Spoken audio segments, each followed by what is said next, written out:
Hi friends, ఈ వీడియోలో మనము రోజువారీ రాశి ఫలాలలో తులారాశి వారి గురించి తెలుసుకుందాం. అంతకన్నా ముందు చిన్న రిక్వెస్ట్ ఫ్రెండ్స్, ఈ వీడియో నచ్చినట్లయితే లైక్ చేయండి, షేర్ చేయండి, అలాగే సబ్స్క్రైబ్ చేయడం అసలు మర్చిపోవద్దు. మీ యొక్క సపోర్ట్ నాకు ఎంతో అవసరం. ఇక ఈరోజు తులారాశి వారికి చూసుకున్నట్లయితే మిత్రుల నుండి రుణ ఒత్తిడులు అనేవి అధికమవుతాయి. ఆదాయానికి మించిన ఖర్చులు పెరుగుతాయి. కాబట్టి కాస్త పొదుపు చేయడం ద్వారా ఈ సమస్య నుండి బయటపడవచ్చు. అలాగే ముఖ్యమైన వ్యవహారాలన్నీ కూడా ఈరోజు మందగించే అవకాశం అయితే కనిపిస్తుంది. కుటుంబ వాతావరణం గందరగోళంగా ఉంటుంది. వివాదాలకు, అవమానాలకు, అలాగే అపార్థాలకి ఇంటిలో మీరు తావు ఇవ్వకండి. ఎందుకంటే దీనివల్ల గొడవలు జరిగి చాలా మనశ్శాంతి అనేది కోల్పోయే అవకాశం అయితే కనిపిస్తుంది. ఇక వ్యాపారస్తులు ఎవరైతే ఉన్నారో వారి యొక్క వ్యాపారాలు నిరుత్సాహాన్ని ఇస్తాయి. ఉద్యోగస్తులు ఎవరైతే ఉన్నారో తాము పనిచేసే చోట ఉన్నతాధికారులతో కాస్త గొడవలు జరిగే అవకాశం కనిపిస్తున్నందున కాస్త ప్రశాంతంగా ఉండండి. నోటిని అదుపులో పెట్టుకొని మౌనాన్ని పాటించడం మీకు ఎంతో మేలు చేస్తుంది.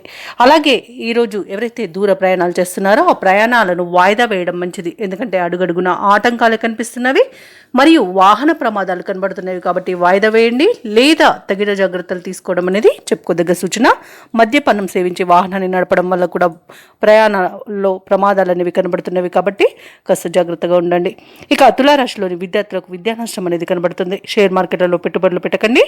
అలాగే ఉద్యోగస్తులు లంచాలు తీసుకోవడం వల్ల ఉద్యోగాన్ని కోల్పోయే అవకాశం ఉంది. మరియు చేసే తప్పిదాల వల్ల కూడా ఉద్యోగం కోల్పోయే అవకాశం అయితే కనిపిస్తుంది. ఇక ఉద్యోగం మార్పునకు కూడా మంచి సమయం కాదు ఈరోజు. కార్మికులకు కూడా పరిశ్రమలలో ప్రమాద సూచనలు కనిపిస్తున్నవి. కాబట్టి తగిన జాగ్రత్తలు తీసుకోండి. ఇక తులారాశి వారికి ఈరోజు దూర ప్రయాణ సూచనలు ఉన్నవి. అనుకోకుండా ప్రయాణాలు చేయవలసి రావచ్చు. కాబట్టి సంసిద్ధంగా ఉండండి. అలాగే సన్నిహితులతో విభేదాలు నెలకొంటాయి. కష్టపడ్డ ఫలితం అయితే కనిపించదు. ఆస్తి వివాదాలు నెలకొనే అవకాశం కూడా కనిపిస్తుంది. ఇక వ్యాపార వాణిజ్యవేత్తలు ఎవరైతే ఉన్నారో వారి యొక్క వ్యాపార విస్తరణ కార్యక్రమాలు నిదానంగా చేపట్టాల్సి వస్తుంది. ఎందుకంటే అనేక రకాలుగా ఆటంకాలను ఎదుర్కొనే అవకాశం అయితే కనిపిస్తుంది. ఇక ప్రభుత్వ ఉద్యోగస్తులు ఎవరైతే ఉన్నారో వారికి పని ఒత్తిడి అనేది పెరుగుతుంది. కళాకారులకు, పారిశ్రామికవేత్తలకు కష్టమే మిగులుతుంది. ఇక విద్యార్థులకు నిరుత్సాహపూరితమైన కాలంగా చెప్పొచ్చు ఈరోజు.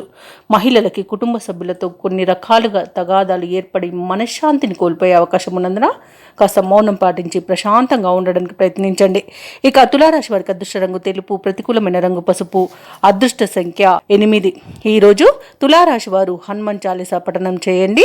అలాగే స్వామివారికి వడమాలను సమర్పించడం వలన మంచి శుభ ఫలితాలను పొందుతారు. అలాగే పనులలో వచ్చే ఆటంకాలని తొలగించుకోగలుగుతారు.